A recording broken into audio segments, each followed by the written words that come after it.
हमारे सत्य सनातन वैदिक धर्म के अंदर दो समय का बहुत महत्व होता है। वो दो समय हैं संध्या काल, अर्थात सुबह की संध्या और शाम की संध्या। उस समय हम परमात्मा की उपासना करते हैं, उसका ध्यान करते हैं। लेकिन इनके बहुत सारे वैज्ञानिक महत्व भी हैं, उसको हमें समझना होगा।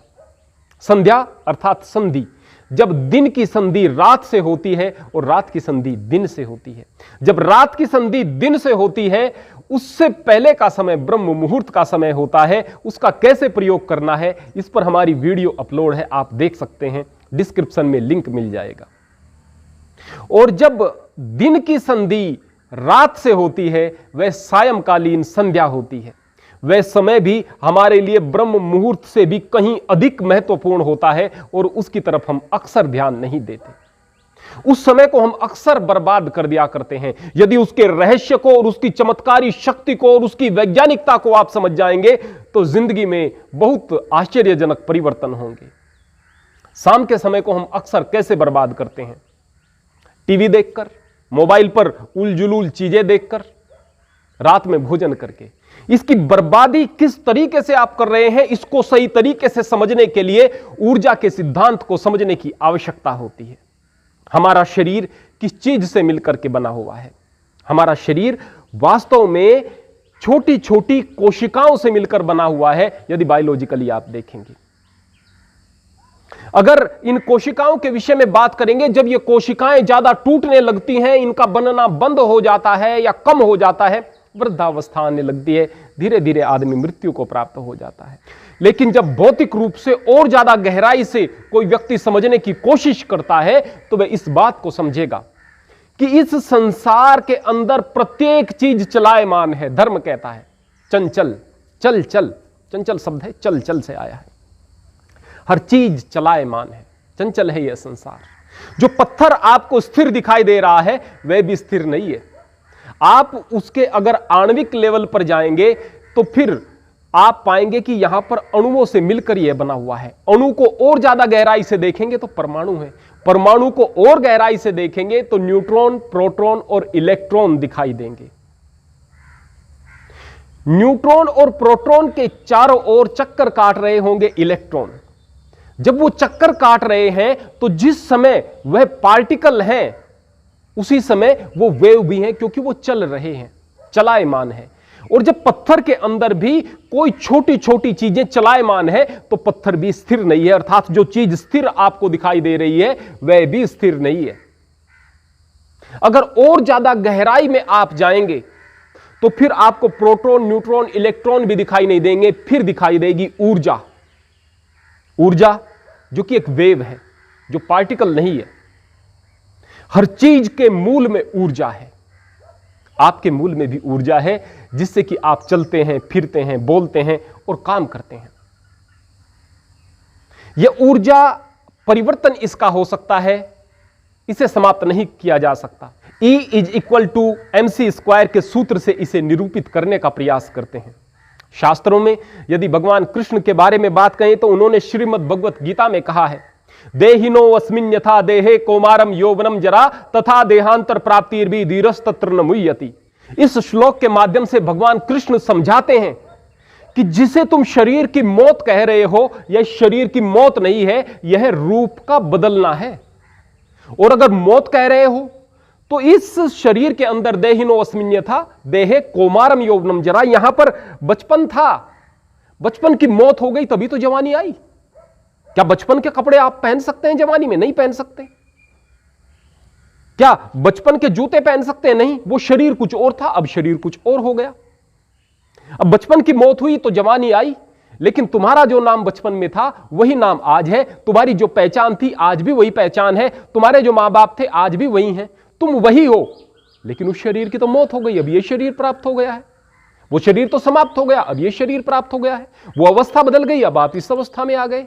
अब जवानी है, खूबसूरत चेहरा है, ताकत है, लेकिन बुढ़ापा आएगा, नए ताकत रहेगी, नए ओजस्विता रहेगी। कुछ भी इस शरीर का आपको दिखाई नहीं देगा बुढ़ापे में।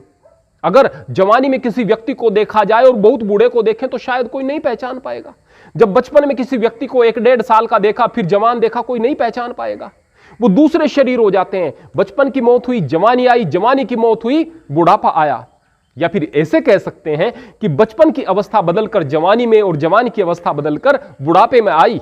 तथा देहांतर प्राप्ति भी, जिसको आप मौत कहते हैं, यह भी एक रूप परिवर्तन है। धीरज तत्र न मुह्यति, जो धीर व्यक्ति हैं वो इससे मोहित नहीं होते, न मौत से घबराते हैं, क्योंकि वो जान जाते हैं गहराई से चीजों को। अब ऊर्जा को आप समझ चुके हैं। वास्तव में अब यह समझने की आवश्यकता है कि आपके शरीर के अंदर यह जो ऊर्जा का भंडार है, इस छोटी मोटी ऊर्जा के बारे में बात नहीं कर रहे, इस ऊर्जा के बड़े स्रोत के विषय में बात कर रहे हैं। यह आत्मा है। और यह आत्मा जब इससे भी बड़ी ऊर्जा, परम आत्मा के साथ मिलती है तो परमात्मा के साथ मिल जाती है। और वो जो परम ऊर्जा का भंडार है वह ब्रह्मांड है। और इस ब्रह्मांड से ही शब्द आया है ब्रह्म। आपको समझना चाहिए, आप अपनी सुविधा के अनुसार कोई भी पूजा पद्धति अपना सकते हैं, लेकिन वो परमात्मा इतना विराट है कि उसकी कोई प्रतिमा नहीं हो सकती। आपने अपनी सुविधा के लिए बनाया है, अच्छी बात है। कोई कल्पना करता है कि वो 7वें आसमान पर बैठा है, नहीं। अरे ये आसमान, ये ब्रह्मांड, ये सूरज, ये चांद, ये सितारे सब उसके गर्भ में हैं, सब उसी का ही रूप है। अर्थात आप अगर भगवान की, ईश्वर की, परमात्मा की अपने शब्दों में आप कुछ भी कहें, लेकिन मूल रूप से अगर शब्द आता है तो वह आता है ब्रह्म। उसकी तस्वीर यदि आप इस प्रकार की देखते हैं, बनाते हैं, तो ठीक है, अपनी सुविधा के लिए बनाया, लेकिन कहीं इससे बेहतर अगर तस्वीर उसकी कल्पना की जा सकती है तो वो ये है।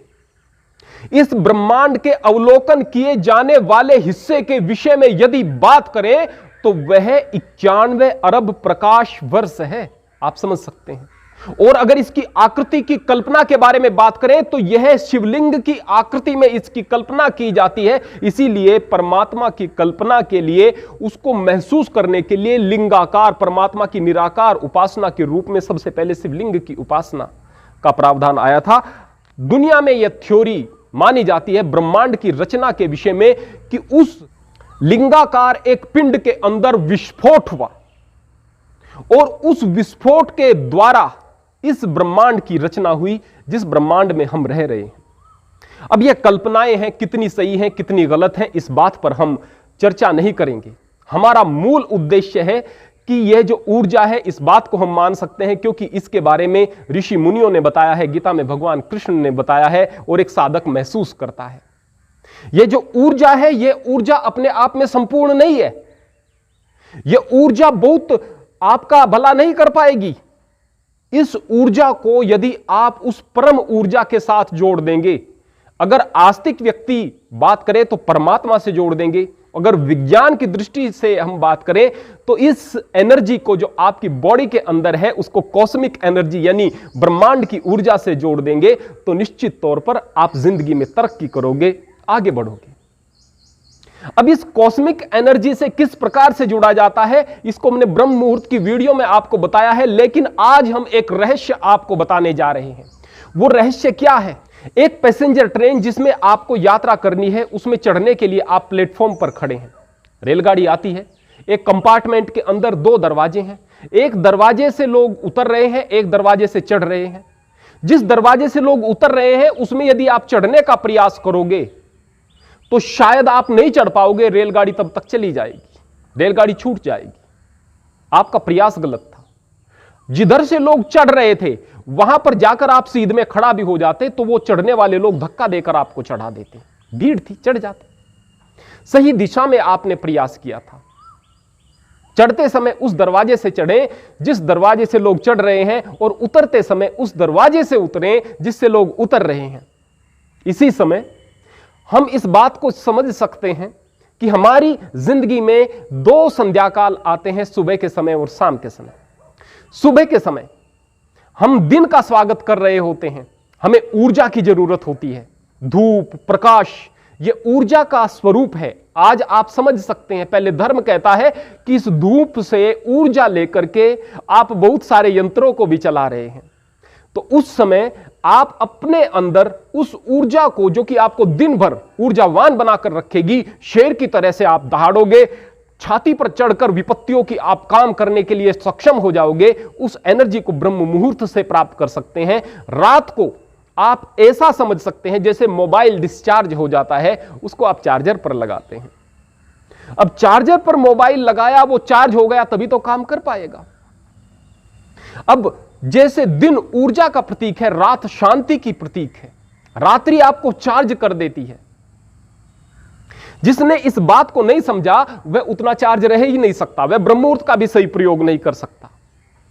अब यदि आप शाम को टीवी देख रहे हैं, टीवी में यहां की बात, वहां की बात, लड़ाई की बात, झगड़ों की बात, उस सरकार ने यह कर दिया, उस देश ने वहां आक्रमण कर दिया, ये बलात्कार हो गए, ये हत्याएं हो गई, ये ऐसा हो गया, ऐसा क्यों है, ये दिमाग में आपके चलती रहेंगी, हलचल होती रहेगी। इन चीजों को लेकर सोओगे तो क्या होगा? यदि आप मोबाइल पर गंदी चीजें देख रहे हो, कंप्यूटर पर गंदी चीजें देख रहे हो, उन विचारों को लेकर सोओगे तो क्या होगा? आपने सूरज छिपने के बाद भोजन किया, बल्कि 9 बजे, 10 बजे और उससे ज्यादा लेट भी भोजन करते हैं लोग। जब आपके पेट में भोजन गया, उस समय शांति की आवश्यकता थी शरीर को भी, अब आपका शरीर उसे पचाने में लग गया, उस समय क्या होगा? यानी जब शांति की आवश्यकता थी, उस समय आपने अशांति को मोल ले लिया। यहां पर गड़बड़ हो जाती है, आपको शांति नहीं मिलती, ऊर्जा नहीं मिलती अगले दिन के लिए। अगर आपको रात्रि की ऊर्जा का प्रयोग करना है और ब्रह्मांड जो शांति की तरफ बढ़ रहा है उसका प्रयोग करना है, तो संध्या के समय, जिस समय सूरज छिप रहा होता है, वर्तमान समय में हम अगर बात करें तो 7 बजे सूरज छिप रहा है। यहां पर हिंदुस्तान के अंदर अलग अलग देशों में यह अलग अलग समय होगा। तो 7 बजे फिलहाल सूरज छिप रहा है, तो 7 बजे से लेकर उसके बाद के 1 घंटे तक का समय लगभग, यदि आप उस तैयारी में बिता दोगे जिस तैयारी को प्रकृति कर रही है, अर्थात ऊर्जा से लेकर के क्रिया क्षमता से लेकर सक्रियता से लेकर क्रियाशीलता से लेकर शांति की ओर प्रकृति उस क्षेत्र में जहां पर आप हैं बढ़ रही है, यदि आप भी उस क्षेत्र में बढ़ रहे होंगे तो आपके अंदर उस 1 घंटे में उस शांति का वातावरण आत्मसात हो जाएगा। आप अंदर से बहुत ताकतवर अपने आप को महसूस करोगे, शांत महसूस करोगे, नींद अच्छी आएगी, सपने अच्छे आएंगे, सुबह आपकी अच्छी होगी, ब्रह्म मुहूर्त आपका अच्छा होगा। लेकिन ऐसा होगा केवल तब जब आप उस समय का सही प्रयोग कर सकने के लिए तैयार होंगे। उसके लिए आपको कुछ चीजों से बचने की आवश्यकता होगी। सबसे पहले, सूरज छिपने से पहले ही आप भोजन कर लें, सूरज छिपने के बाद भोजन बिल्कुल न करें। दूसरे नंबर पर, टीवी में कोई भी नकारात्मक चीज न देखें। अब शाम के समय आप न्यूज देखेंगे, उस समय भी टीवी में नकारात्मकता आपको दिखाई देगी। और हमारे घर में जो औरतें, बहनें, बेटियां, माताएं जो टीवी सीरियल को देख रही हैं, जिनका कुछ अंत नहीं होता, इधर की बात, उधर की बात, लड़ाई की बात, झगड़े की बात, सास की बात, बहू की बात, ये 1000 प्रकार की नकारात्मकताएं दिमाग में भर रही हैं। यह भी आपको अशांत कर रही हैं, आपको अंदर से गंदा बना रही हैं, आपका विनाश कर रही हैं। इस बात को समझना होगा। टीवी, मोबाइल इत्यादि का आप पूरे तरीके से प्रयोग छोड़ दें। मोबाइल पर और कंप्यूटर में तो और ज्यादा गंदगी दिखाई देती है।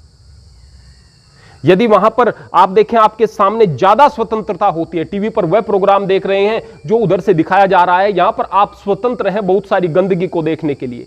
आप इससे बचें। और अगर कोई चीज देखनी है या देखनी पड़ जाए या आपको अच्छा लगता है एक स्वस्थ मनोरंजन करना, तो वो चीज देखें जो कि आपकी जिंदगी में आपको बेहतरी की ओर लेकर के जाने वाली हो, आपको अंदर से मजबूत और तर्कशील बनाने वाली हो। जैसे ही सूरज छिप रहा हो तो घर में शांति के माहौल को स्थापित करने का प्रयास करें। यदि घर में आप शांति का माहौल बना करके रखेंगे तो आपको नींद भी अच्छी आएगी और आपके अंदर शांति स्थापित भी होगी। रात्रि सोने के लिए है, शांति के लिए है, और शाम का समय, सुबह का समय परमात्मा की उपासना के लिए, उसे याद करने के लिए होता है। उसके बाद आप दिन में कितना भी उसे याद करें, जितना भी आप उसका नाम लें, जितना भी उस परमात्मा से जुड़ें, जितना ही उस ऊर्जा के भंडार से जुड़ें, जितना ही उस शक्ति के पुंज से जुड़ें, उतना बेहतर। लेकिन सुबह शाम आपके लिए जरूरी है। इसके बाद आप ढीले ढाले वस्त्र पहने, टाइट वस्त्र बिल्कुल न पहने। आइए अब हम समझने का प्रयास करते हैं कि हम अपने शाम के इस समय का समुचित प्रयोग करते हुए किस प्रकार से परमात्मा की प्रार्थना करें। आपकी पूजा पद्धति अलग अलग हो सकती है, लेकिन आप थोड़ा सा इन चीजों की तरफ जरूर ध्यान दें जो अब हम आपको बताने जा रहे हैं। इसके बाद किसी शांत और साफ सुथरी जगह पर बैठकर परमात्मा का धन्यवाद करें। आप कहें हे परमेश्वर, आपकी अनंत शक्ति को मैं प्रणाम करता हूं। आपकी कृपा से मैंने मानव शरीर को पाया है। आपने मेरे लिए बहुत सारी चीजों की व्यवस्था की है। पैदा होने से पहले भोजन की व्यवस्था की है, सांस लेने के लिए हवा, पीने के लिए पानी की व्यवस्था की है। मुझे मनुष्य बना करके इस संसार में पैदा किया है। तेरा धन्यवाद है मेरे मालिक। हे परमेश्वर, मुझे शक्ति दे, मुझे सामर्थ्य दे कि मैं अपने शुभ संकल्पों को पूरा कर सकूं। मैं कमजोर पड़ जाता हूं, बुरी आदतों में पड़ जाता हूं, गलत चीजों में पड़ जाता हूं। आपकी शक्ति, आपका आशीर्वाद ही मुझे इन संकल्पों को पूरा करने का सामर्थ्य दे सकता है। प्रभु हे परमेश्वर, मुझे शक्ति दो कि मैं हर प्रकार की नकारात्मकता से, नकारात्मक विचारों से दूर रहूं। मेरा मन शांत रहे, मुझे अच्छी नींद प्राप्त हो और आपकी ऊर्जा से, ब्रह्मांड की ऊर्जा से मेरा रोम रोम खिल उठे।